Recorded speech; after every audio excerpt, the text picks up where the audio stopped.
यत्र रघुनाथ कीर्तनं तत्र तत्र कृतमस्तकाञ्जलिं बाष्पवारि परिपूर्णलोचनं मारुतिं नमत राक्षसान्तकं वंशीविभूषितकरान्नवनीरदाभात् पीताम्बरादरुणबिम्बफलादरुष्ठात् पूर्णेन्दुसुन्दरमुखादरविन्दनेत्रात् कृष्णात् परं किमपि तत्त्वमहं न जाने। कुन्देन्दुधरगौरसुन्दरम् अम्बिकापतिमभीष्टसिद्धिदं कारुणिककलकञ्जलोचनं नौमि शङ्करमनङ्गमोचनं। प्रभु समर्थ सर्वज्ञ शिव सकलकलागुणधाम योग ज्ञान वैराग्यनिधि प्रणतकल्पतरुणां श्री गुरुचरण सरोज रज निज मन मुकुर सुधारि वर्णौ रघुबर विमल यश जोदायक फलचारि।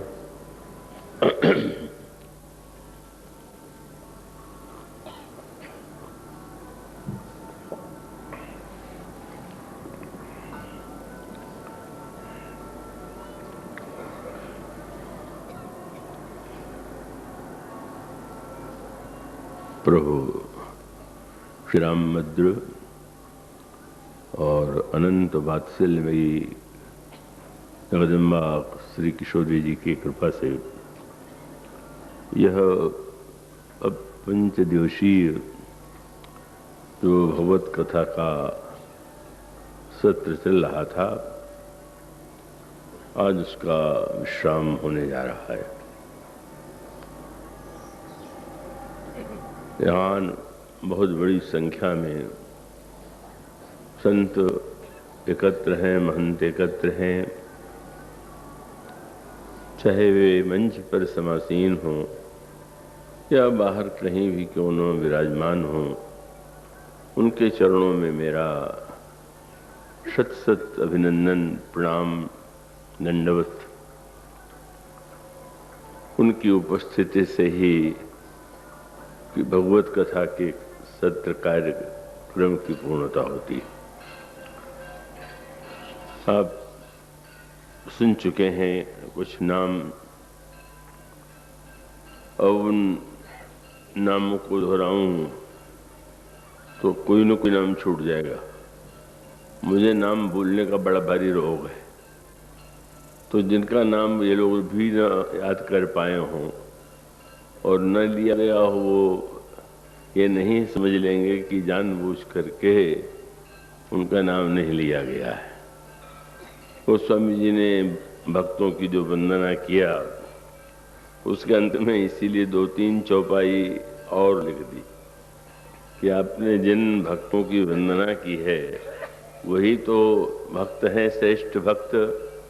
पर नहीं, ऐसी कोई बात नहीं।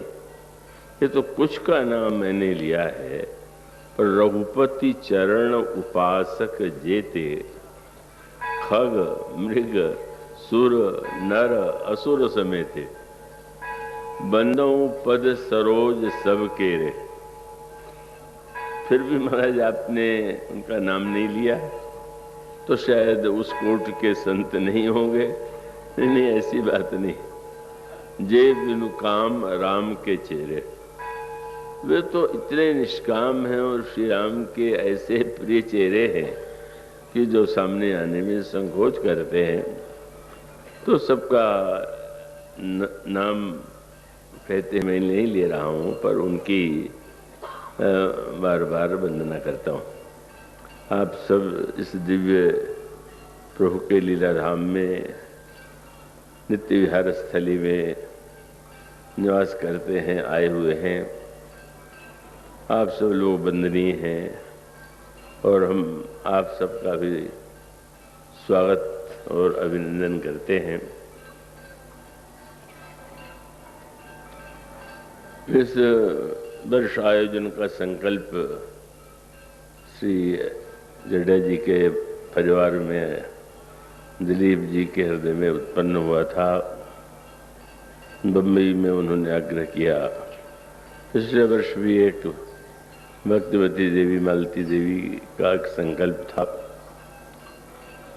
तो ये संकल्प में जो लोग इस कार्यक्रम को अपनी श्रद्धा भावना से संयोजित करते हैं, उन पर प्रभु की कृपा है और वे सब आशीर्वाद के प्राप्त हैं, पात्र हैं।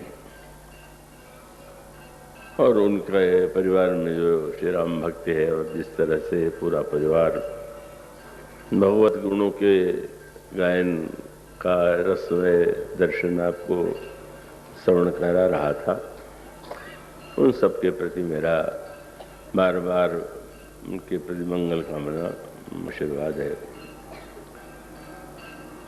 आपके समक्ष पिछले 4 दिनों से एक क्रम प्रारंभ किया गया था।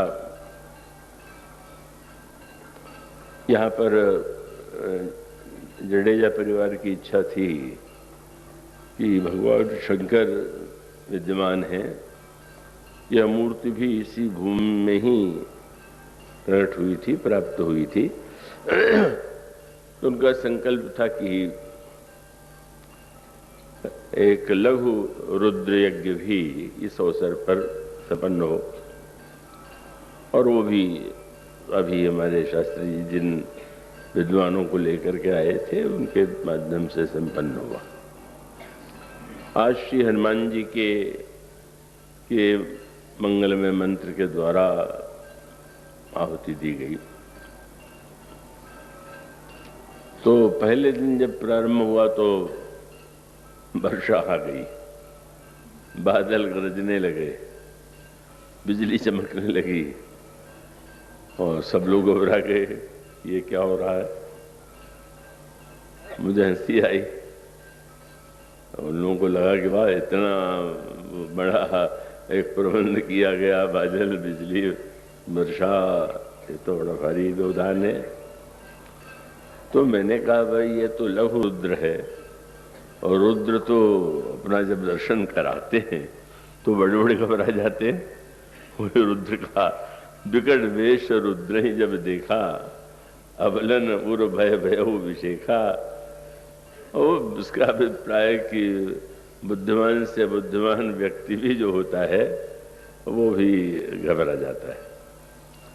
तो भगवान रुद्र ने एक तो उसमें भी लघु शब्द जुड़ा हुआ था, और उन्होंने जो कुछ थोड़ा प्रदर्शित किया वो भी अति लघु रूप कह लीजिए, बहुत ही सांकेतिक, और 5-10 मिनट में ही व्यवधान दूर हो गया। तो वस्तुतः गोस्वामी जी की यह मान्यता है,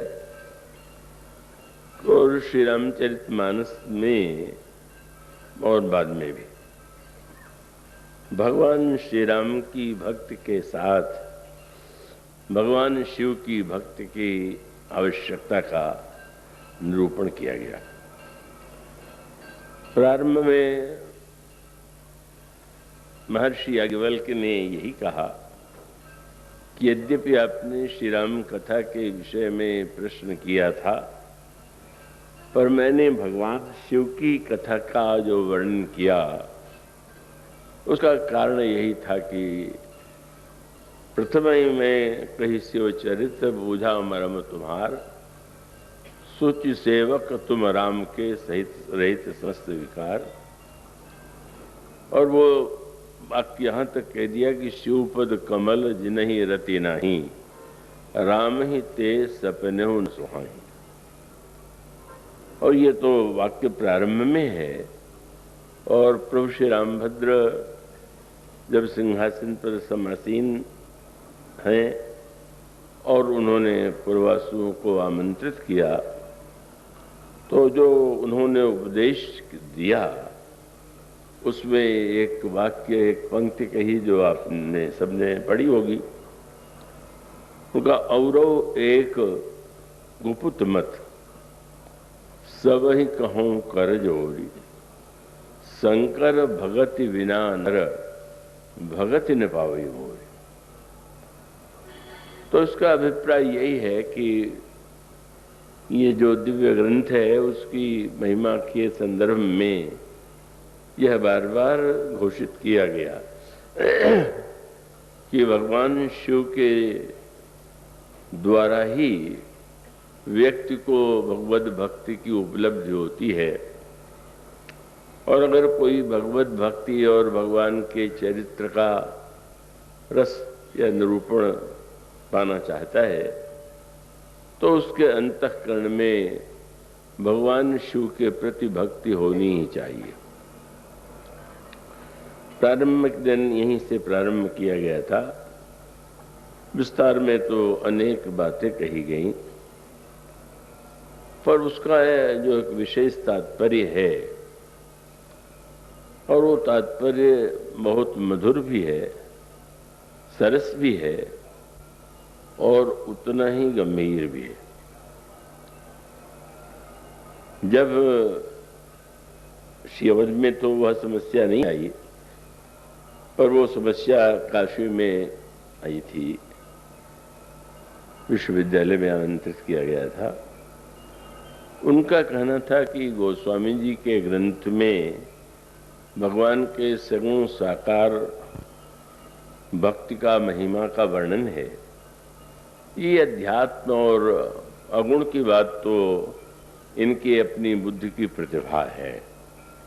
ऐसा एक प्रकार का थोड़ा विरोध सा हुआ था। तो मैंने विनम्रता पूर्वक यह निवेदन किया था कि वस्तुतः ये जैसे कोई आप पुस्तक या ग्रंथ पढ़ते हैं तो उसमें सूची बनी होती है कि आगे क्या है, किस अध्याय में क्या है, तो इसी प्रकार से मानस में जो वस्तुएं हैं, जो विचार हैं, जो दर्शन है, भाव है, उसकी भी एक सूची है। और वह सूची जो है वो मानसरोवर का जो वर्णन है, आप उसको पढ़ डालिए। और मानसरोवर के वर्णन में जो कुछ लिखा हुआ है, आप उस दृष्टि से जब पढ़ेंगे तो आपको ये लगेगा कि मैंने अधिक या बुद्ध के द्वारा कोई नया प्रयोग नहीं किया है। वह तो उस महान ग्रंथ की गरिमा का एक छोटा सा अंश।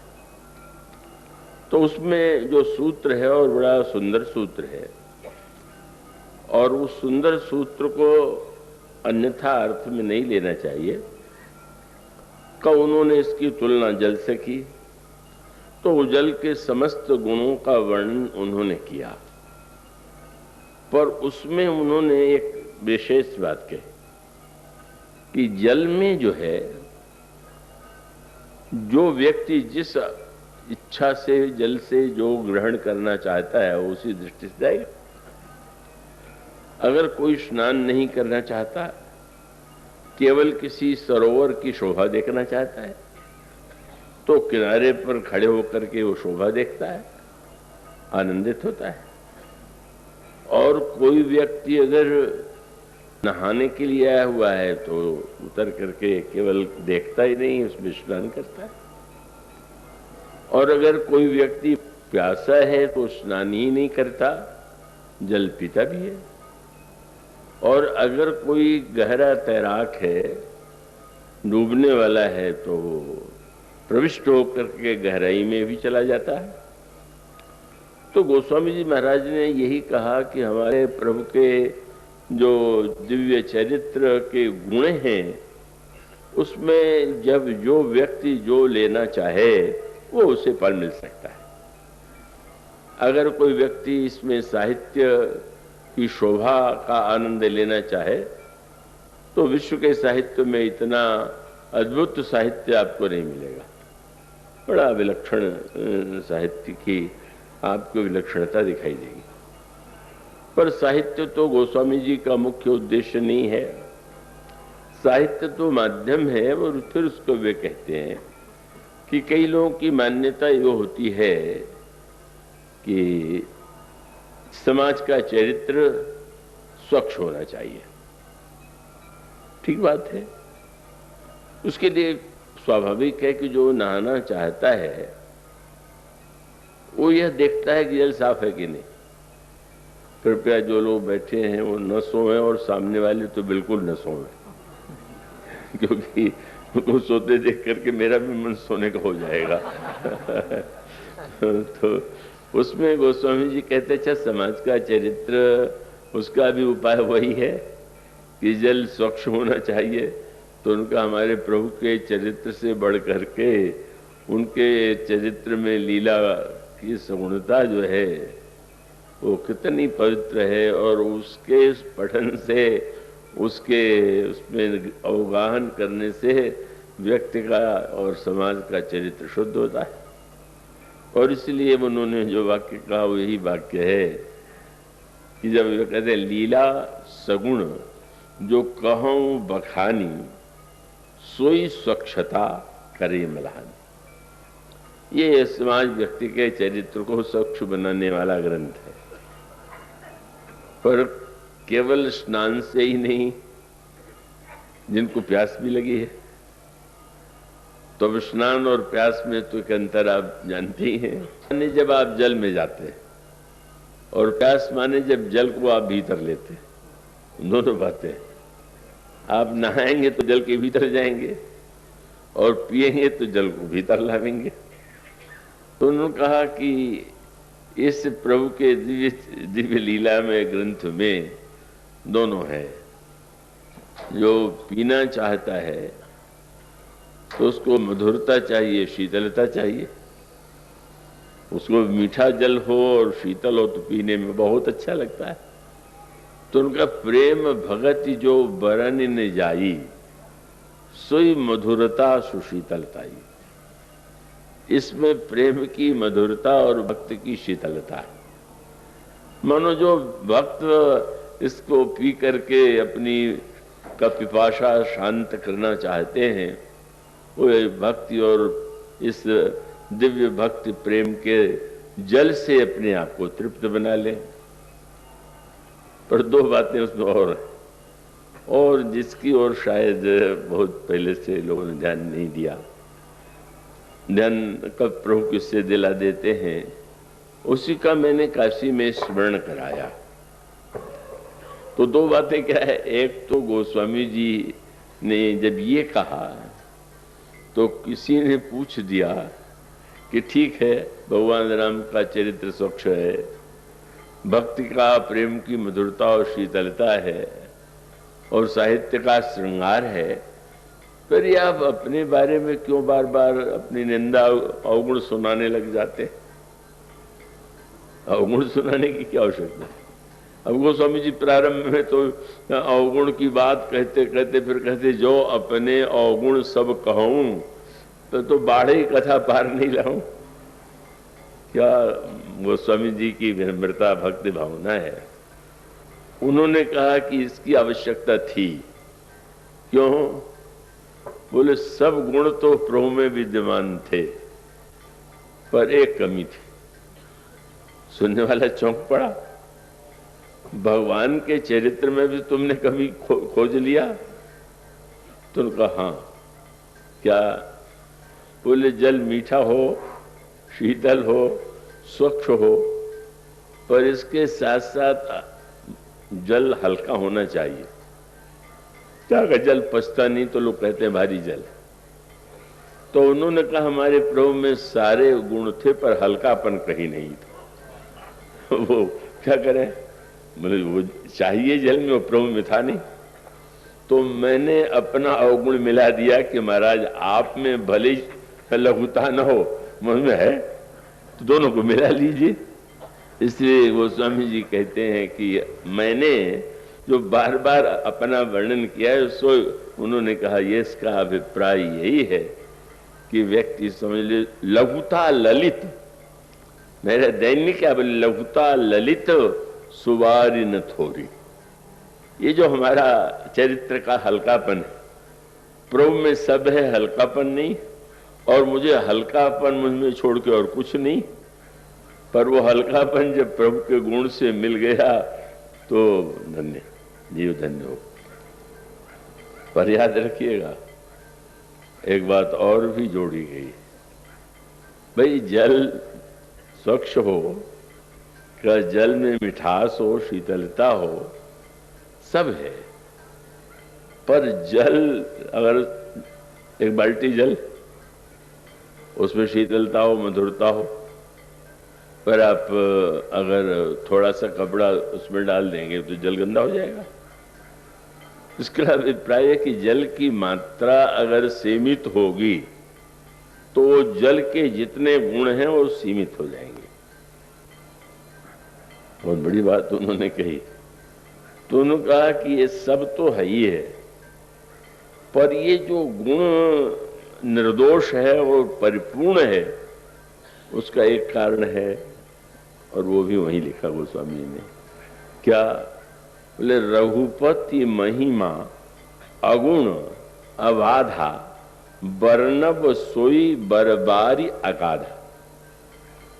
इस प्रभु के गुणानुवाद में अगुण की गहराई है और सगुण की स्वच्छता। मैंने कहा कि मेरा कोई स्वयं की कोई खोज नहीं है, वो स्वामी जी ये कहते हैं कि इसमें अगुण की गहराई है, और उसका तात्विक अभिप्राय ये है, और उसको गोस्वामी जी ने बहुत अनेक अनेक रूपों में प्रस्तुत किया। अगुण सगुण को लेकर के, निर्गुण सगुण को लेकर के पहले भी विवाद होता रहा है, अब भी कभी कभी हो जाता है। पर गोस्वामी जी महाराज जो हैं वो तो वस्तुतः दोनों को स्वीकार करते हैं, और कितने मीठे ढंग से करते हैं कि आपके घर में अगर कहीं से अलग अलग स्थानों से दो मेहमान आ जाए तो आपका कर्तव्य है कि दोनों को ठहराएं। आपके पास अगर कई कमरे हैं, आपके पास अगर कई कमरे हैं तो उनको अलग अलग को ठहरा दीजिए। तो उन्होंने कहा कि निर्गुण और सगुण दोनों को मैंने दो स्थानों में ठहरा दिया।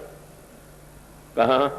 बोले ही ये निर्गुण और नैन सगुण, नेत्र में सगुण और हृदय में निर्गुण दोनों। तो महाराज इसमें भी तो होता है कि बहुत अच्छे कमरे में अतिथियों में भेद किया जाता है, किसको ऊंचा, किसी को नीचा, किसका बड़ा। तो आपने निर्गुण और सगुण को दो में ठहरा दिया, दोनों में आपने किसको बड़ा मान लिया? तो गोस्वामी जी ने कहा बड़ा तो मैंने तीसरे को मान लिया। ये दोनों अतिथि तो वंदनीय ही हैं, पर वो जो सबसे बीच वाला अतिथि है वो हमारे लिए सबसे अधिक वंदनीय है। और वो कौन है? बोले ही निर्गुण नैनन सगुण और रसना राम सुनाम। ये प्रभु का मंगल में नाम जो है ये जिह्वा पर है। और दृष्टांत क्या बोले? मनहु पुरट संपुट लसत तुलसी ललित ललाम। जैसे कोई दिव्य रत्न स्वर्ण की मंजूषा में विद्यमान हो, इसी प्रकार से निर्गुण और सगुण तो मंजूषा के दो भाग हैं, राम नाम रत्न है। और इसको उन्होंने अनेक अनेक रूपों में समझाने की चेष्टा किया। एक शब्द उन्होंने कहा, निर्गुण और सगुण को विवाद क्यों होता है? बोले दो भाषा वाले अगर बातचीत कर रहे हों और दोनों एक दूसरे के बातचीत से, भाषा से परिचित रहो तो बड़ा संकट आ जाएगा। कि सामने वाला अपनी भाषा में उसको समझने की चेष्टा कर रहा है और कहने वाला उसको अपनी भाषा में कह रहा है। इसका अनुभव मुझे दिल्ली में हुआ है। प्रवचन चल रहा था, हॉलैंड से एक प्रतिनिधिमंडल आया और वो लोग रामलीला का मंचन करना चाहते थे सिनेमा के लिए। अब उन्होंने नाम के ले लिया तो किसी ने मेरा नाम बता दिया कि उनकी बात ठीक रहेगी। अब जो वो आए तो मैं थे, पुरुष थे, और एक दुभाषियों को साथ में लेके आए थे। अब दुभाषीय की समस्या ये थी कि वो शब्द तो जानता था पर वो मेरे विचारों और भावनाओं से तो परिचित नहीं था। तो उन महिलाओं ने पहला प्रश्न यही किया कि वैसे तो श्री राम का चरित्र बहुत उदात्त लगता है, पर एक कार्य श्री राम का ऐसा है कि जिसको हम बड़ा निंदनीय मानते हैं। तो मुझे लगा कि शायद बाली के पद में पूछे कह देंगे या अग्नि परीक्षा के लिए कह देंगे, पर उन्होंने एक नई बात कही। क्या? बोले श्री राम के चरित्र में जो हमें अनुचित प्रतीत होता है वो शूर्पणखा की नाक कान काटना। और तर्क क्या था? उनके यहाँ परंपरा है लोग विवाह के लिए, पर शूर्पणखा ने क्या अनुचित किया था? विवाह का प्रस्ताव ही तो किया था। नहीं करना है तो नहीं कर दीजिए, हमारे देश में सारे संसार में प्रचलित है। ये कोई आवश्यक है कि विवाह का कोई प्रस्ताव लेकर के आवे और इस प्रकार से उसको अपमानित ही न किया जाए, न कान काट लिए जाए। अब वो जो आध्यात्मिक या तात्विक दृष्टि थी उसका मैं वर्णन करने लगा, पर वो दुभाषिया बेचारा नहीं उसको पूरा कर रहा था, संतोष नहीं हो रहा था। तो फिर मैं समझ गया, तो मैंने कहा ऐसा कीजिए कि हमारे दुभाषिया जी चूँकि मुझसे बहुत परिचित रहे हैं, बेटी मंदाकिनी साथ में है, अंग्रेजी की पंडित हैं, निरंतर अनेक अनेक वर्षों से उनका ज्ञान भी है, वो आप उनके कमरे में चली जाए और वहाँ प्रश्नोत्तर करें। और वहाँ से बहुत विलम्ब हुआ लौटने में। तो मैंने पूछा कि आप लोगों को, बोले आपकी बातों से तो संतोष नहीं हुआ था, पर वहाँ संतोष हो गया। अद्भुत बात थी। उन्होंने सारी बात मेरी कही, वो तो बार बार जब भी बोलती हैं तो वही कहती हैं, पर उनको संतोष क्यों नहीं हो रहा था?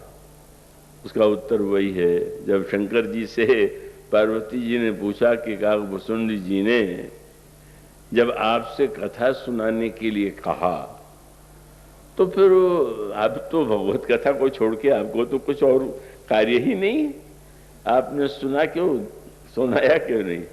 तो शंकर जी ने कहा कि पार्वती समझे खक खही कर भाखा, ताते उमा गुप्त कर राखा। पक्षी पक्षी की बात को समझता है, इसीलिए मैंने सोचा कि इस पक्षी को पक्षी के पास भेज दे। वो बहुत उसका सांकेतिक अर्थ है। तो वस्तुतः अगर भाषा का ज्ञान न हो, यहाँ तो ऐसे ऐसे बड़े बड़े आलोचक हैं, उन महिला ने तो केवल यही कहा कि नाक कान नहीं कटवाना चाहिए था, नहीं कर देना चाहिए था। यहाँ तो एक लेखक ने समाचार पत्र में लेख लिखा क्या कि लगता है कि श्री राम की राजनीति का ज्ञान उतना उच्च कोटि का नहीं था जैसा होना चाहिए था। क्यों?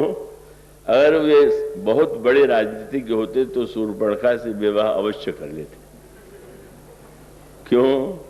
तो तर्क किया कि अगर विवाह कर लेते तो दो राष्ट्रों का अभेद्य संबंध हो जाता। मुझे हंसी आ गई पढ़ करके। एक परिवार में तो अभेद्य संबंध विवाह से होता ही नहीं, वो दो राष्ट्रों का संबंध हो जाएगा।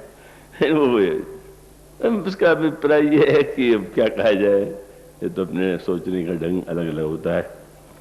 तो भाषा का महत्व एक है कि आप जो बात जो व्यक्ति कही जा रही है, तो गोस्वामी जी ने कहा अगुण और सगुण का विवाद वस्तुतः न समझ पाने के कारण है। बड़ा तर्क ध्यान दीजिए। मैं उसका अभिप्राय कि अगुणवादी जब विश्लेषण करता है तो अपने जो उसकी पद्धति है उसके द्वारा कर रहा, और सगुण साकारवादी जब वर्ण कर रहा है तो वो अपनी पद्धति से कर रहा, और दोनों पद्धतियों में भेद है। तो दोनों पद्धतियों में भेद होने के कारण न तो निर्गुण निराकारवादी को सगुण साकार का समझ पाना संभव हो पाता है, और न तो सगुण साकारवादी निर्गुण निराकारवादी। तो क्या उपाय है? दुभाषिया, वो जैसा दिल्ली में दुभाषिया था वो तो कमजोर था, पर निर्गुण और सगुण में जो विवाद है उसको मिटाने के लिए गोस्वामी जी ने कहा बढ़िया, अगर दुभाषिया मिल जाए तो झगड़ा मिट जाएगा। दुभाषिया क्या है? रामायण में आप चौपाई पढ़ते हैं क्या? बोले अगुण सगुण बिच नाम सुसा की, और उभय प्रबोधक चतुर दुभाषी। ये राम नाम ही वो चतुर दुभाषिया है कि आप इसको सामने रख करके राम नाम के दुभाषिए को का इसका अभिप्राय है कि अगर निर्गुण निराकारवादी हैं तो सगुण का विरोध करे, पर नाम की महिमा में राम नाम की महिमा गाते हैं, और भक्तों के द्वारा तो राम नाम की महिमा गाई जाती है। अब उसको उतने विस्तार से उतना लेने का समय नहीं है, पर उसका अभिप्राय है कि जो शब्द कह दिया गया, पर उसका सर्वश्रेष्ठ दृष्टांत क्या है। अगुण सगुण का इस विवाद का उत्तरकांड में जो प्रसंग प्रस्तुत किया गया वो बड़ा बहुत ही रहस्यमय और बड़ा तात्विक। भुसुंडी जी के स्वभाव में पूरे जन्म में एक आग्रह की और हठ की प्रधानता थी। आपके सामने एक बात कहूं तो शायद आपको विचित्र लगे, और ये है कि आप अगर ये समझते हो कि भगवान श्री राम ने सारे समाज के स्वभाव को बदल दिया, लोगों के वो को व्यक्तियों को बदल दिया, तो आपको सोचने में आप सही नहीं समझ पाए। भगवान राम ने एक व्यक्ति को भी नहीं बदला। समझते यही है कि भगवान राम का चरित्र सुन के समाज का चरित्र बदल जाएगा। भगवान श्री राम ने क्या किसी का चरित्र बदला क्या? क्यों? बहुत बड़ी बात प्रभु ने बताई। उनका अभिप्राय था कि जो जैसा है उसमें बहिरंग दृष्टि से भले ही भेद हो, पर स्वभाव जिसकी चर्चा एक दिन की गई थी बड़े अंतरंग में है, जन्म जन्म अभ्यास। तो गोस्वामी जी कहते हैं कि, और शास्त्रों ने भी ये कहा कि सब कुछ बदलना संभव है, पर स्वभाव जो है स्वभाव दुर्तिक्रम है। और श्री रामचरितमानस में भी यहां तक कह दिया गया कि दुष्ट व्यक्ति भी संत का संग करने पर अच्छा कार्य तो करने लगता है, लेकिन खलव करई भल पाई सुसंगु मिटई न मलिन स्वभाव अभंगु। स्वभाव नहीं मिटता। तो प्रभु ने एक नया दर्शन दिया। क्या? उन्होंने एक को नहीं बदला। आप बताइए कौन बदल गया? सुग्रीव बदल गए क्या? और विभीषण बदल गए क्या? एक भी तो नहीं बदला। प्रभु क्या कहते हैं? तुम्हारा जैसा स्वभाव हो वैसे ही, बस मेरे पास आ जाओ, हम तुम्हारा ही उपयोग कर लेंगे। ये कला ये है कि आप कहां तक बदलेंगे? अपने को तो बदल ही नहीं पा रहे, आप समाज को बदलने की बात सोच रहे। मानो प्रभु की कितनी बड़ी करुणा कि उन्होंने, अब देखेंगे श्री हनुमान जी हैं वैसे जैसे हैं वैसे, और सुग्रीव जैसे हैं वैसे ही हैं। ये तो नहीं किया कि प्रभु ने सुग्रीव जी को हनुमान जी के समान बना दिया हो, वैराग्यवान बना दिया हो, उनके समान बलवान बना दिया हो।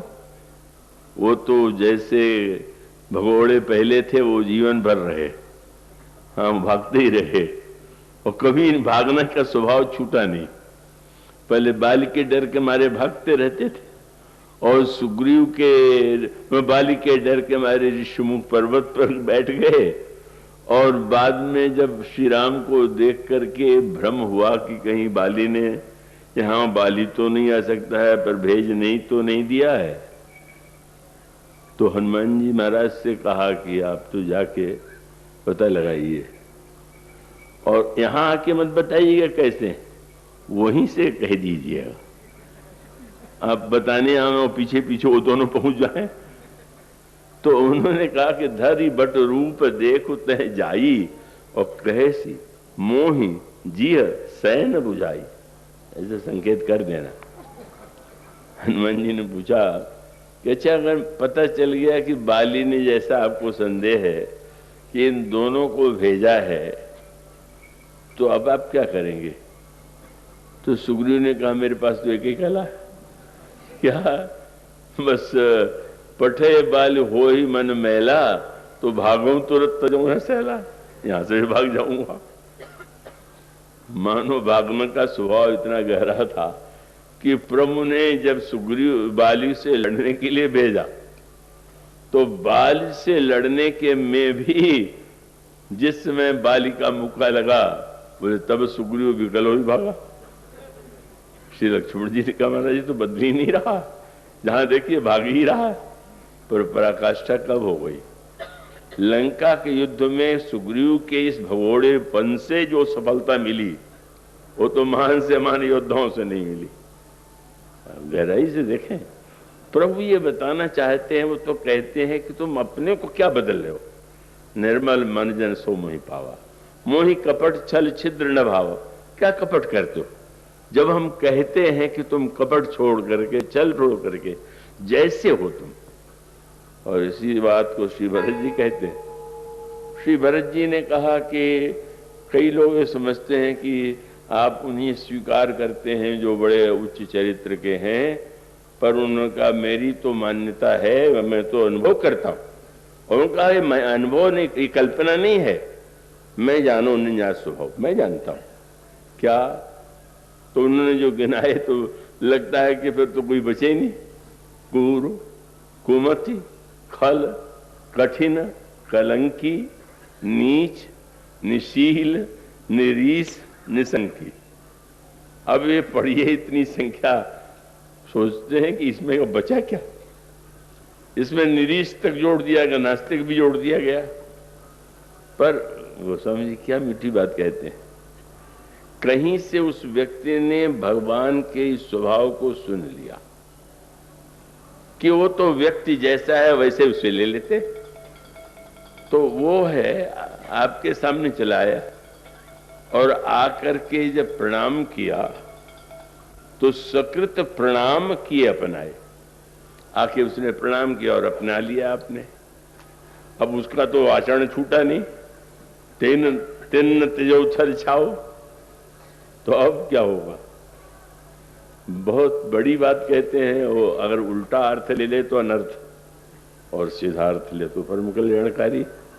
उन्होंने ये कहा कि वो जो है व्यक्ति जैसा भी रहा हो वो आ तो गया।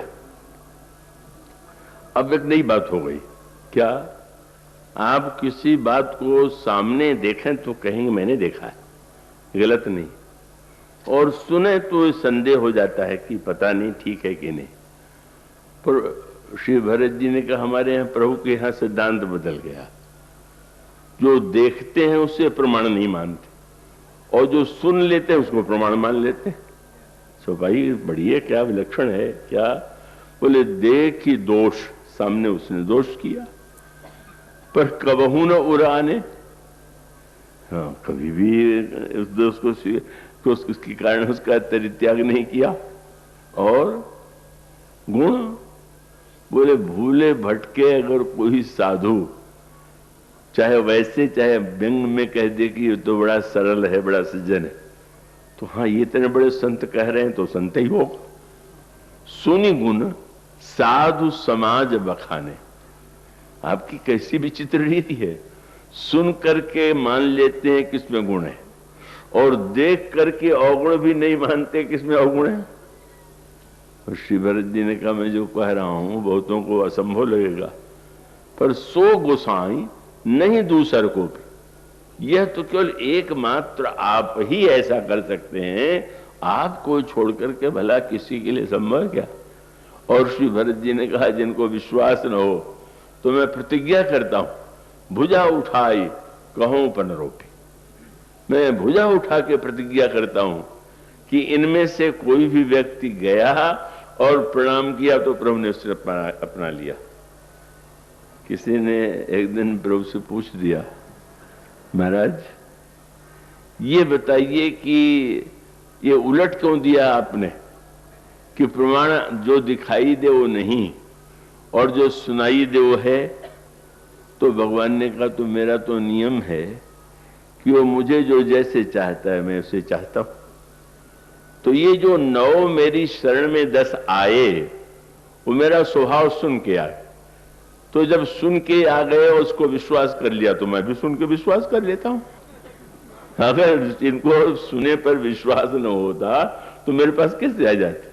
तो बराबरी की बात है। ये मुझ पर विश्वास करते हैं, मैं उन पर विश्वास करता हूं।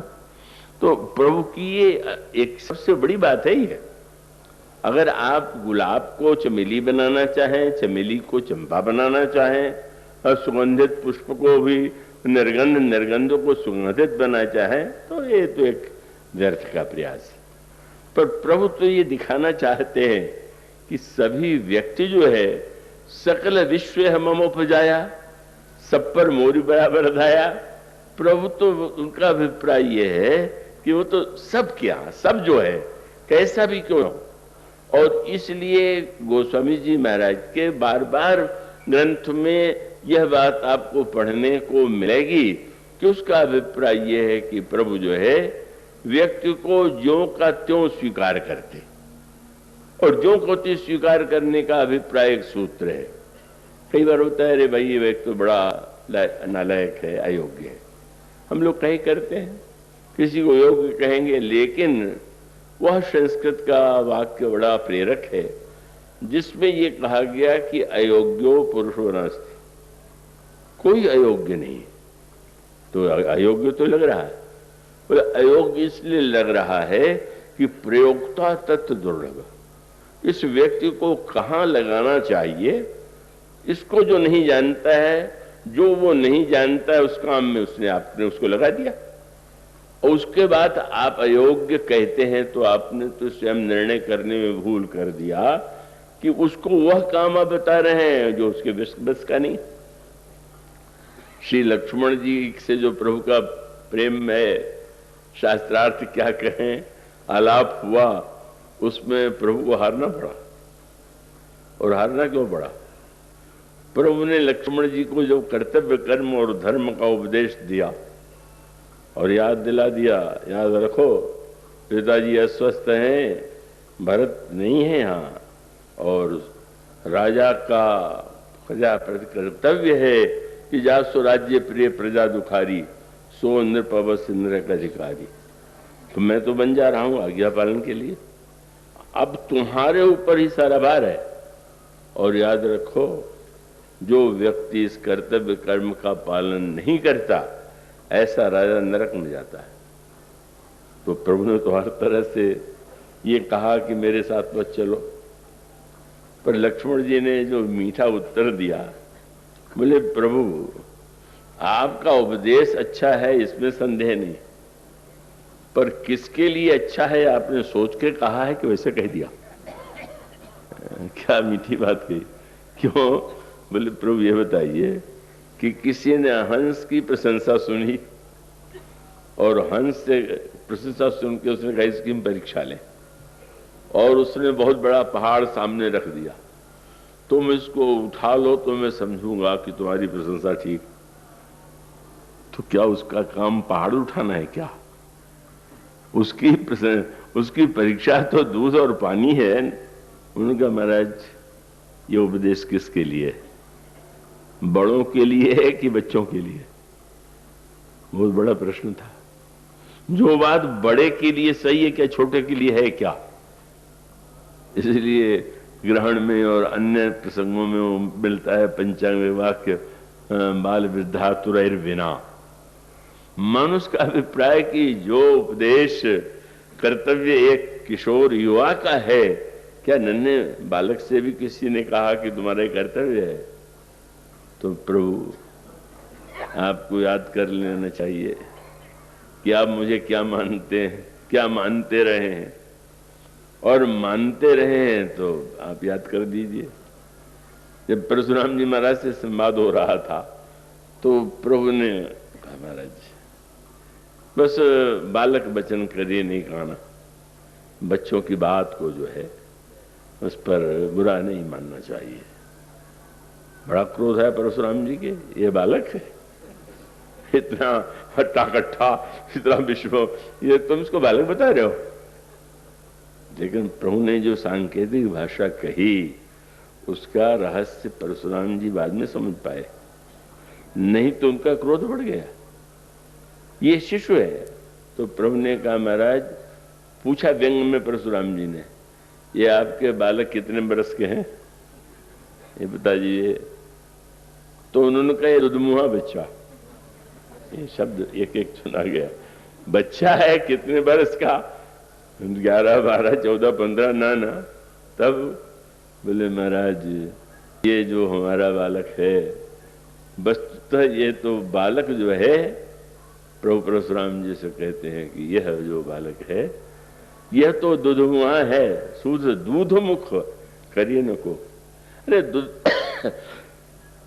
दुधमुहे बालक पर कोई क्रोध करता है क्या? तो ये तो दुधमुहा है। परशुराम जी को लगा विचित्र दुधमुहा। बोले अगर दुधमुहा भी है तो यही लगता है कि कालकूट मुख पह मुख नहीं, तो जहरीले दूध पी रहा होगा। पर प्रभु ने ये क्यों कहा? प्रभु का तात्पर्य था कि लक्ष्मण मेरा दुधमुहा बालक है।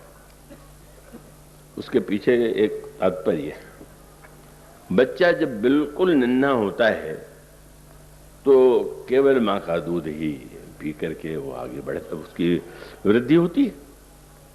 अब जो जो लोगों को प्रतीत हो कि नहीं और भी कुछ दिया जाना चाहिए तो उसको और कुछ देते हैं। तो वस्तुतः भगवान का वो दूध कौन सा है और दूध मुहे बालक कौन है? कृपया पूरी तरह जागते रहिए। मैं बार बार इसलिए कह रहा हूं कि सामने के श्रोताओं को मैं देखता हूं तो आश्चर्य करता हूं कि इतनी सीधी मधुर कथा में भी नींद आ सकती है क्या? वेदांत तत्व में जब कहूं तो बात और है। तो उसका अभिप्राय यह है कि बालक जो है, जो दूध पीता है, इसी प्रकार से जीवन में जो साधक हैं वो कई प्रकार के हैं। वृद्ध साधक, युवा साधक, किशोर साधक और शिशु, क्योंकि उसको साधक तो कह ही नहीं सकते। नन्हा बच्चा कोई साधन तो करते ही नहीं। तो मानो वो दूध कौन सा है? पर जो अन्य साधन पवित्रता के दान पुण्य धर्म पाठ आदि करते हैं वो मानो मेरी कृपा का दूध भी लेते हैं और उसके साथ साथ अन्य वस्तु जिसको पौष्टिक मानते हैं वो भी लेते हैं। पर शिशु माने बोले तो केवल कृपा का दूध छोड़ के और कुछ इसने पिए ही नहीं। इसने तो आज तक मेरी कृपा को छोड़ करके किसी को गुण नहीं माना, किसी को धर्म नहीं माना। तो महाराज ये तो बालक है, इसलिए आप कृपा करिए। सूद दूध मुख करिए न को। और एक वाक्य बड़े परशुराम जी बड़े तो रोष भी आया इसको बालक, और फिर दुधमुहा बालक। और फिर प्रभु ने कहा कि महाराज जो पे प्रभु प्रभाव कछु जाना तो की बराबर करत अयाना। अगर ये आपके प्रभाव को जानता होता, महाराज ये तो अयाना है, तो अयाना माने ना समझ। परशुराम जी महाराज को पता नहीं था कि ये इनके शब्दकोश की भाषा, बाद में समझ आया। सुनि मृदु गूढ़, उनका बालक बड़ा अयाना है। तो परशुराम जी को संतोष हुआ, कम से कम ना समझ तो मान लिया। पर यहां अयाना की परिभाषा दूसरी है और परिभाषा आपको मिलेगी उत्तरकांड में। भुसुंडी जी के साथ खेल हो रहा तो भुसुंडी जी ने कहा तो जो मिलता है उसी को सबसे बड़ा बता देते हैं, तो ये बता दीजिए कि आप सबसे वही क्यों कह देते हैं? हाँ तुम बड़े प्रिय हो, तुम भी प्रिय हो। तो प्रभु ने कहा तो ठीक है, सारा विश्व मैंने ही उत्पन्न किया है, मेरे पुत्र हैं तो वो मैं उन पर दयालु हूं और वो जो सामने होता है उसकी मैं प्रशंसा करता हूं। तो भुसुंडी जी ने कहा, उन्होंने कहा महाराज फिर भी पिता सारे बालकों पर भले ही प्रेम करे, पर प्रभु ने यही कहा कि देखो सत्य यही है कि जो बालक है को धर्मज्ञ को सर्वज्ञ धर्म रथ कोई, या प्रभु ने कहा कोई वीर है, कोई कवि है, कोई विद्वान है, पर एक बालक वो है वो सबसे प्यारा है। और वहीं अयाना की परिभाषा प्रभु ने कही, जिसको अयाना वो मानते हैं। उनका महाराज एक बालक और है, कौन सा? एक पितु बचन भगत मन कर्मा और सपने हूं जानन दूसर धर्मा। जो आपके प्रेम और सेवा को छोड़ करके, मन वचन कर्म से चरणानुराग को छोड़ करके दूसरा कुछ नहीं जानता। तो महाराज लोग कहेंगे तो कुछ नहीं जानता। तो वो स्वामी जी ने कहा हाँ नहीं तो जानता है, लेकिन सो सुत पितु प्रिय प्राण समाना, यद्यपि सो सब भांति अयाना। सब सियाने हैं, अयाना है, पर पिता को सबसे प्यारा। तो परशुराम जी से कह रहे थे कि ये तो अयाना है और तो सब सियाने एकत्र हैं, और अगर ये अयाना है तो रहस्य ये था कि महाराज दुधमुहा बालक है। कृपा छोड़ करके ये जीवन में इसने किसी को महत्व नहीं दिया, और अयाना माने उसका तो जीवन में कोई और कोई आकर्षण आसक्ति केंद्र ही नहीं। और जब ये कहा कि आपका प्रभाव नहीं जानता है तो प्रशंसा की निंदा है। किसी जौहरी से जाकर के व्यक्ति ने ये कहा कि जरा इसका मूल्य बता दीजिए। जो लेके गया था वो हीरा नहीं था, एक कांच था। अब वो बेचारे ने देखा, उसने कहा भाई मैं क्या जानूं उसका दाम। वो हरिश्चंद्र जी एक बड़े भक्त कवि हुए हैं, तो उन्होंने कहा कि अब हरिचंद्र जो हीरन को व्यवहार कहे का कांचन को ले परेखिए का। प्रभु ने जब ये कहा कि आपके प्रभाव को नहीं जानता, तो ऊपर से तो प्रशंसा है, पर सुनि मृदु गूढ़। गूढ़ क्या? लक्ष्मण जी प्रभाव जानते हैं किसका? कहीं न सकत कछु अति गंभीरा प्रभु प्रभाव जानत। अब जिसने प्रभु का प्रभाव जान दिया दूसरे का क्या जाने। मानो वो रहस्य यह था कि वस्तुतः वो तो लक्ष्मण जी तो अनुपम हैं, अद्वितीय हैं, अद्भुत हैं, का वो अयाने दिखाई दे भले ही, पर वो कृपा के परम आश्रित हैं और उनके जीवन का परम आश्रय केवल वही है। अब वो पिता की तो बाध्यता है, सब बच्चों को काम में लगा देगा, पर अब नन्हा बालक से क्या कहेगा? क्या दूध में बालक से माँ ये कहेगी क्या दिन भर गोद में पड़े रहते हो, सोते रहते हो, अरे जब कुछ करो भी तो प्रभु से लक्ष्मण जी ने याद दिलाया। बोले प्रभु क्या ये अब दुधमुहा बालक बड़ा हो गया क्या? आप जो धर्म बता रहे हैं क्या मेरी अवस्था बड़ी हो गई क्या? प्रभु को चुप हो जाना पड़ा और यही शब्द कहा, मैं शिशु प्रभु स्नेह प्रतिपाला। आपने जो परशुराम जी से कहा था, अब भी वही सत्य। मैं प्रभु बस शिशु, मैं शिशु आपका वाक्य है, और प्रभु स्नेह प्रतिपाला। परीक्षा मेरी मत लीजिए। किसमें? बोले मंदर मेरु के लिए मराला। क्या हंस के बच्चे से मरा सुमेरु पर्वत उठवाना चाहिए? प्रभु बिल्कुल मौन क्यों हो गए?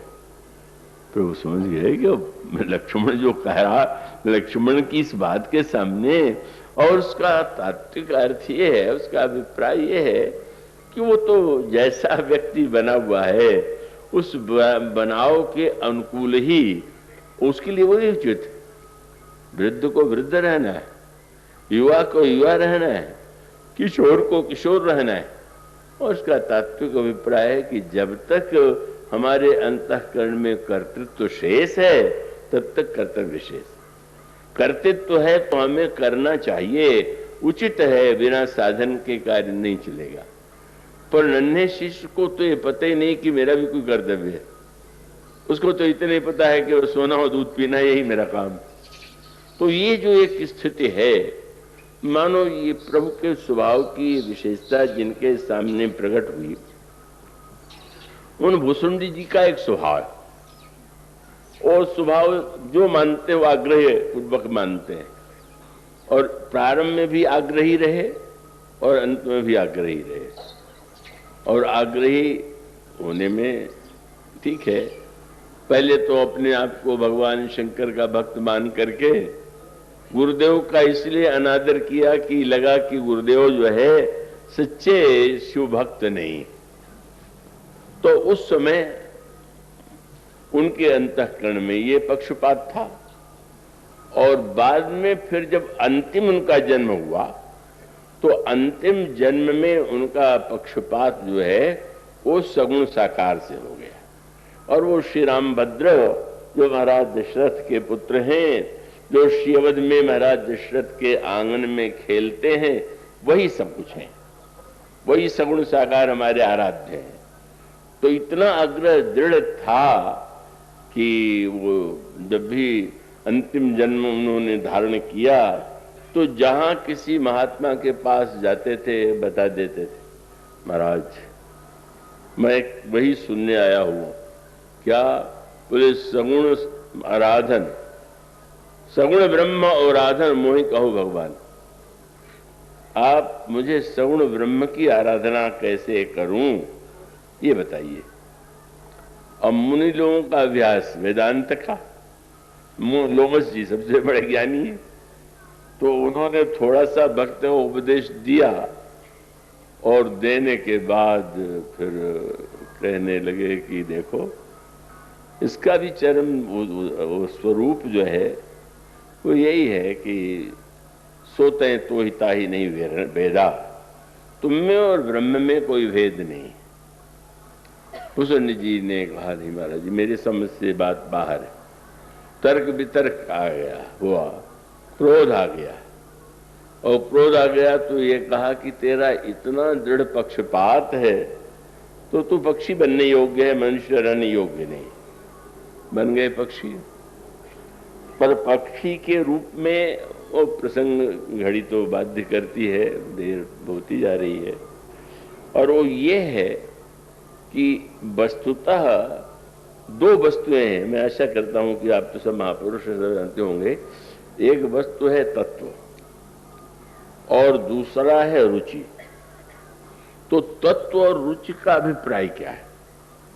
जो वस्तु मूलतः जैसी है उसका तात्पर्य तत्व है, और रुचि का तात्पर्य है जो ऐसा आपको अच्छा लगता है।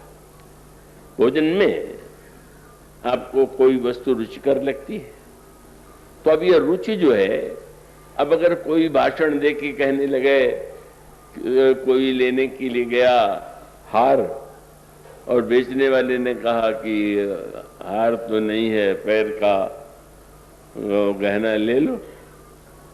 नहीं मुझे तो हार चाहिए। बोले तुम तो बड़े ना समझो, उसमें भी सोना इसमें भी सोना। तो सोना तत्व हो सकता है पर गहना तो रुचि है।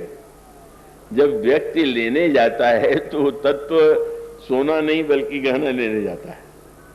तो उन्होंने कहा कि नहीं महाराज, इसका बार बार श्री रामायण में संकेत शब्द साधारण नहीं, कोई शब्द यहाँ पर केवल शब्द पूर्ति के लिए नहीं। और इसीलिए जब दोनों ने तपस्या किया, महाराज मनु ने और शत्रुपा जी ने, तो आपने मनु जी से पहले पूछा क्या चाहते हैं? तो उन्होंने कहा बस मैं कैसे कहूं, मैं आपके समान पुत्र चाहता हूं। प्रभु हंसे, बड़ा कठिन कार्य दे दिया। अब मैं भ्रमण करता हुआ खोजता फिरूं कि मेरे समान कौन है। तो अब मैं इतना परिश्रम करने के स्थान पर ये इच्छा समझता हूं, नृपतो तनय हो हम आई। राजा आप जो चाहते मैं आपका पुत्र स्वयं बन जाऊंगा, पर आपने शत्रुपा जी से फिर क्यों कहा मांगने के लिए? यही है तत्व है, यही भक्त का रस है। वही पति पत्नी है, एक ही वन में गए, एक ही प्रकार के महात्माओं से सत्संग किया, एक ही मंत्र का जप किया। इसके बाद भगवान एक को वरदान देने के बाद प्रभु क्या कहते हैं? देवी। पर शब्द बदल लिया प्रभु ने, बोले इन्होंने जैसा चाहा तो तत्व को उन्होंने अपने अनुकूल डाल दिया। तो उन्होंने कह दिया था कि मैं जानता हूं कि आप अगुण अखंड अनंत अनादि हैं, पर इतना होते हुए भी आप मेरे लिए सगुण बन जाए। तो अब तो वो तो अपना वरदान मांग चुके। पर पूछा प्रभु ने मां की ओर देख करके, क्या? बोले मैं आप कृपा करके देवी मांगू बर, क्या अंतर है? बोले जो रुचि थोड़े। तत्व एक हो सकता है पर रुचि एक नहीं हो सकती। पति पत्नी यही समस्या होती है, जिसको जो बात पसंद आती है वो लादता है दूसरे पर, यही ठीक है, इसी को मानो। कई लोग इस रोग से इतने ग्रस्त होते हैं कि झगड़ा करा कर देते हैं। भाई आपको अच्छा लगता है, हमारे प्रेमचंद जी तो बहुत ही पुराने प्रेमी हैं, आए हुए हैं, बहुत अच्छे वक्ता हैं, कवि भी हैं। तो अब वो कोई संस्मरण मुझे थोड़ा भूल सा रहा, पर याद आया कि वो कोई अध्यापक थे तो स्नेह करते थे, तो वो बहुत बड़ा पराठा मिर्चा उर्चा डाल करके ले आए, उनको बड़ा पसंद था वो लोग, तो उन्होंने रख लिया। दूसरे दिन उन्होंने पूछा कैसा लगा? बोले महाराज बहुत अच्छा लगा। अच्छा क्या लगता हो? तो एक गिलास मुंह में डालने के बाद आंसू एकदम घबराहट आने लगी, खाया ही नहीं गया। पर क्या कह सकते हैं कि हमको बिल्कुल नापसंद था, बहुत अच्छा था। अच्छा, फिर उनको उत्साह आया, दूसरे दिन फिर बना के ले आए और कहने लगे कि ऐसे नहीं, आज मेरे सामने खाओ। अभी थोड़ा संकट है, आप अपनी रुचि दूसरे पर लाते क्यों?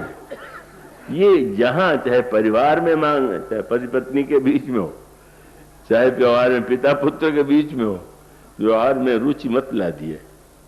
आप अपना, ठीक है आपकी रुचि, आप उस रुचि के अनुकूल स्वीकार कीजिए, पर आप दूसरे को क्यों रुचि बाध्य करते हैं? और इसीलिए प्रभु ने कहा कि देवी मैं जानता हूं कि आवश्यक थोड़ी है कि महाराज की जो मांग है वही आपकी रुचि हो, तो इसलिए देवी मांग पर जो रुचि तोड़े। और तब शत्रुघ्न जी ने समझ लिया और उन्होंने कहा कि महाराज आपने तो बड़ी कृपा की, जो वरनाथ चतुर नृप मांगा सोई कृपालु मोहि अति प्रिय लागा। पर तदपि भगवत हित, फिर भी मैं आपसे प्रार्थना करती हूं। क्या? बोले जे तव नाथ भगति तव अहि, भगत तो अहि, जो सुख पावहि जो गति लहि, सोई सुख सोई गति सोई भगति और सोई निज चरण स्नेह। मानो वरदान की जब ढेरी लगा दिया, सोई जब यह मांग कर दिया। एक सज्जन ने मुझसे पूछा कि कितने अच्छे महाराज से एक वरदान मांगा, लगता है कि महिलाओं को कुछ अधिक बटोरने की इच्छा होती है, इसलिए इतने वरदान मांग लिए। मैंने कहा इस पर ध्यान नहीं दिया आपने। महाराज मनु ने जो मांगा जैसे कोई बंद कमल को मांग ले, और दूसरा व्यक्ति वह है कि जिसने सूर्य के प्रकाश में कमल को देखा और पंखड़ियां देख लिया। तो वरदान तो एक ही है, ये 6 पंखड़ियां उसकी हैं। वो वरदान ने का ये नहीं कि कोई वो सोई सुख सोई गति सोई भगत सोई निचरण स्नेह सोई विवेक सोई रहनी प्रभु हम ही कृपा कर देव। और भगवान ने तुरंत कह दिया, भगवान ने कहा तुम्हें जो रुचि लगा मैंने दिया। लेकिन फिर रुचि का मतभेद सामने आ गया। रुचि का मतभेद माने,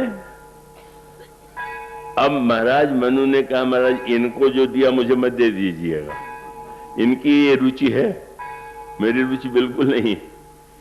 क्योंकि इन्होंने ये कह दिया कि आपका विवेक बना रहे, तो इसका अर्थ है कि इनकी इच्छा है कि अवतार लेने के बाद भी मुझे ये न लगने लगे कि आप पुत्र हैं, ईश्वर हैं, ब्रह्म हैं, कि यह जो है आप विवेक दीजिएगा। तो इनको वो विवेक दे दीजिएगा, मुझे बिल्कुल मत दीजिएगा।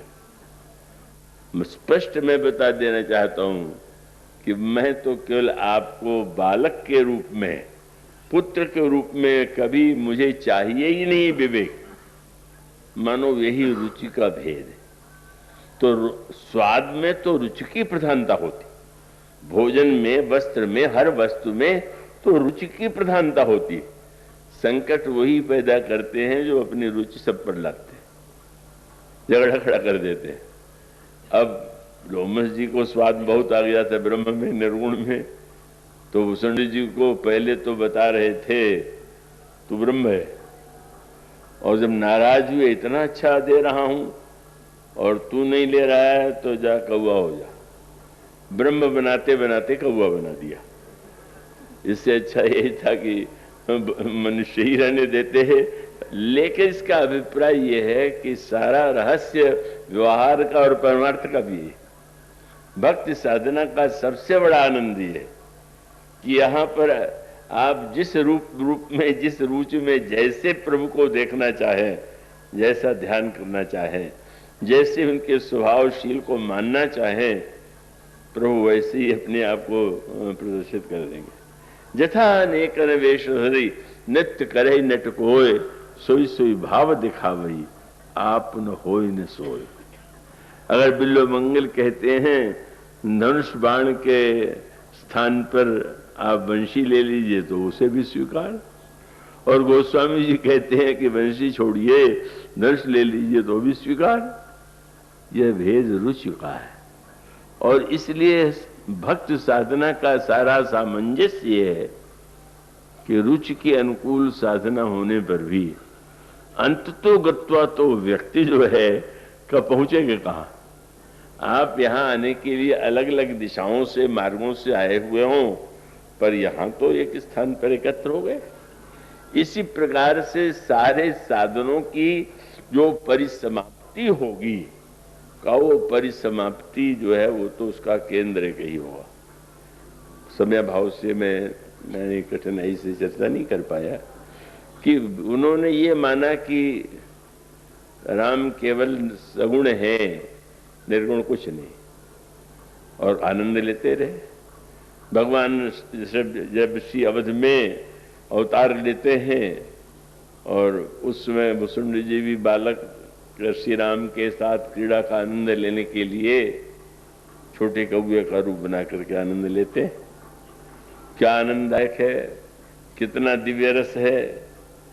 क्या भुसुंडी जी जिस समय उनको कौवा होने का शाप दिया गया, इतने प्रसन्न हुए कि लोमस जी को आश्चर्य हुआ।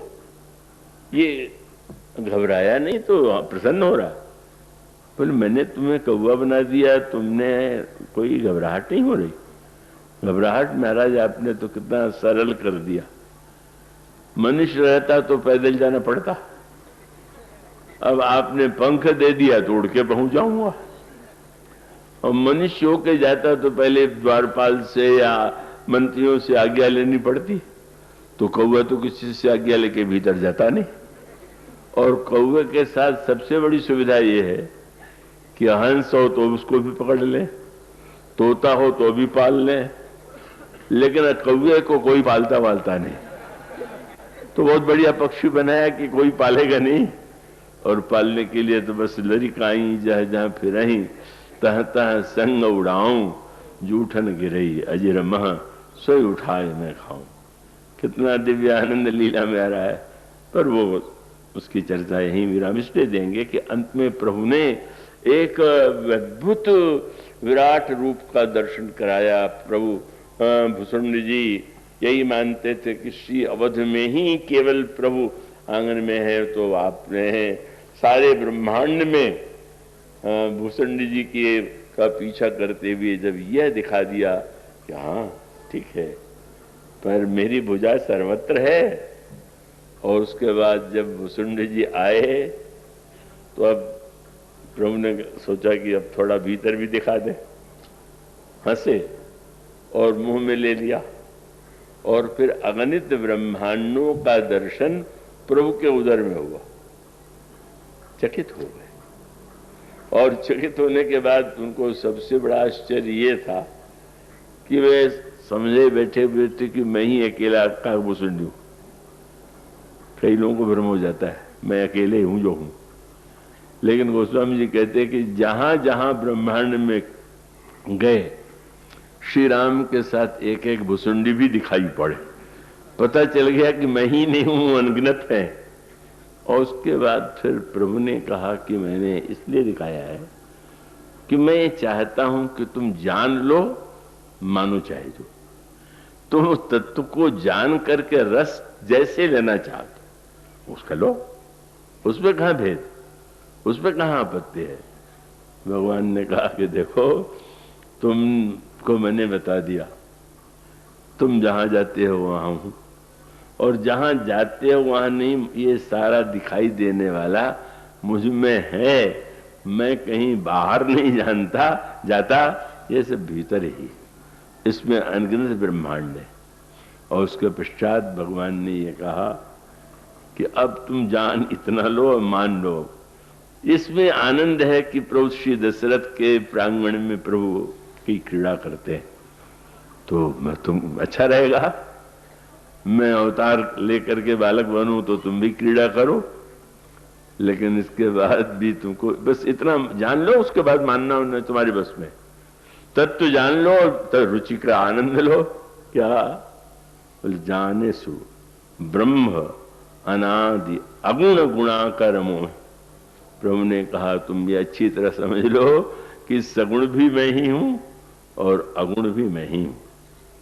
भगवान ने कहा जाने से ब्रह्म अनादि अज अगुण गुणाकर मोह। बस जान लो, और जानने के बाद फिर आनंद लेने के लिए क्या जानने को सर्वदा ढोते रहना चाहिए? क्या आनंद लेना है, रस लेना है, तो जाने हुए को थोड़ा बुलाए रखना चाहिए, थोड़ा दूर ही रहना चाहिए। पिलानी में प्रवचन हुआ, वहां के जो कुलपति थे उन्होंने मुझसे पूछा कि मीरा नृत्य नाटिका बहुत सुंदर प्रस्तुत किया जाता है, आप देखना चाहेंगे? मैंने कहा दिखलाइए। और इतना मैं तन्मय होके देख रहा था, बड़ा दिव्य आनंद आ रहा था कि जिस समय मीरा की भक्ति भावना सामने आ रही थी, बैठे हुए बगल में उन्होंने तुरंत मुझसे कहा कि ये जो मीरा है मेरे चपरासी की लड़की है। हमने कहा यही समय था बताने का क्या? ये बात तो आप पहले भी मुझे जानता था, नाटक है, बाद में भी। लेकिन आप सोचिए जिस समय तदाकार मन हो रहा हो, तो उसका अभिप्राय ये है कि ऐसा ये दिव्य रसमय ग्रंथ है कि इसमें विचार, तत्व, दर्शन सब है, और सबको अलग रख करके मां को भी दिखला दिया विराट रूप, पूजा का खेल करते हुए विराट रूप दिखला दिया। और उसके बाद सोचने लगे कि कहीं इन्होंने उपदेश देना शुरू किया कि ये तो ब्रह्म है, ये है, तो हमारा सारा आनंद ही लीला का चला जाएगा। इसलिए धीरे से कह दिया, यह जन कहता हूं काशी सुनु माई, तुमने जानना कभी चाहा था, मैंने विवेक दे दिया, पर अब तो तुम मां और मैं बालक, इसका आनंद तो तभी रहेगा जब इस ज्ञान को सर्वदा ध्यान में न रख करके तुम हमारी दूध के प्रभु जो है गोस्वामी जी कहते हैं प्रभु भूखे हो गए। क्यों? बोले चितई मां तो लागी अति भूखा, सजल नैन कछु मन करी रूखा। प्रभु के आंखों में आंसू आ गया, मुख पर रूखापन आ गया। भक्त बड़े प्रसन्न हुए, बोले महाराज बहुत अच्छा आपने लीला दिखाई। क्या? बोले आपको भी तो भूख लगने पर रोने लगते हैं, रुखाई आ जाती है, अगर हम लोग भी इसी तरह से रोने लगते हैं और रुखाई आ जाती है तो बुरा मत मानिएगा। आपने ही तो लीला दिखलाई, पर वहां पर भी कह दिया बस मैं जो हूं वह दिखा दिया, पर तुम उसी तरह पूजन करना मेरा, और उसी तरह से बालक मान करके तुम आनंद देना मुझे। बस मां का दूध पाने के लिए जो व्याकुल हो रहे हैं, एक उनका स्वरूप है और वो समस्त ब्रह्मांड के स्वामी है। इसका अभिप्राय कि विचार में ब्रह्म भी हैं, निर्गुण निराकार भी हैं, लीला में सगुण साकार है, और दोनों का परमानंद मानस में प्राप्त है। और ये दुभाषिया जो राम नाम, अब समय की चर्चा नहीं कर पाया कि ये दुभाषिया बता देता है कि दोनों में कोई अंतर ही नहीं। गोस्वामी जी कहते हैं अगुण सगुण बिच नाम सुसाखी, उभय प्रबोधक चतुर्दुभाषी। तो ये तो प्रभु का चरित्र इतना अनंत है इतना विलक्षण, इतना रसमय है कि इतने वर्षों तक प्रभु इतने रूपों में अपने आप को दिखलाते रहे कि मैं बड़ा आश्चर्य, तो अभी देखा ही नहीं ऐसा लगता है। तो कुछ रूप आपके सामने कहे गए। हमारे किसी प्रिय शिष्य ने कहा था, देर मत कीजिएगा नहीं तो श्रोता उठ के चले जाए। आप लोग उठे नहीं तो बड़ी कृपा है और आपकी ये भक्ति भावना है, और अब आप पधार सकते हैं। इसलिए जा सुनाम भव भेषज हरण घोर त्रैसूल, सो कृपालु मोहितो पर रहु सदा अनुकूल सियार। हाँ, आप लोगों से अनुरोध है कि कृपया 2 मिनट केवल विराजेंगे आप लोग। संत मंडली की ओर से, समस्त संत मंडली की ओर से हमारे आदरणीय शास्त्री श्री विश्वनाथ जी महाराज 2 वचन आशीर्वचन कहेंगे, तो आप लोग कृपया उसको जो है श्रवण करके, और उसके पश्चात श्री रामचरितमानस भगवान की आरती होगी। मेरा अनुरोध है कि आप कृपया आरती के पश्चात ही पधारेंगे। आप लोग बैठ जाएंगे, कृपया अपने अपने स्थान पर बैठ जाएंगे आप लोग।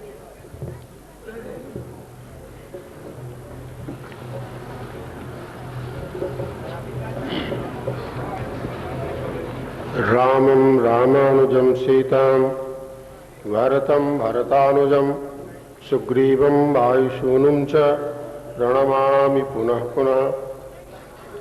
गिरारथजलवीचिसं कहियत भिन्न भिन्न, अंदौ सीता रामपद जिनहि परम प्रिय खिन्न। सियावर रामचंद्र की।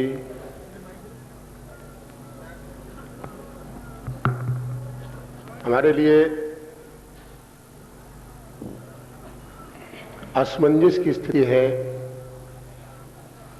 अयोध्या के इतने सारे पूज्य संतों के बीच में, अयोध्या के इस पवित्र धरती पर श्री जानकी घाट में, यहाँ के चिन्मय रजकणिका के बीच में बैठ करके इतने सारे भक्तों के बीच पद्मभूषण और मानस के तत्वों को अपने विलक्षण शैली में उद्घाटित करने वाले हमारे महामान्य श्री राम किंकर जी महाराज ने जिस तरह से राम कथा, राम भक्ति अपने वाणी से प्रवाहित की है, ये सचमुच अद्भुत है। और इस समापन के अवसर पर मुझसे कहा गया 2 शब्द कहने के लिए, तो मुझे एक बात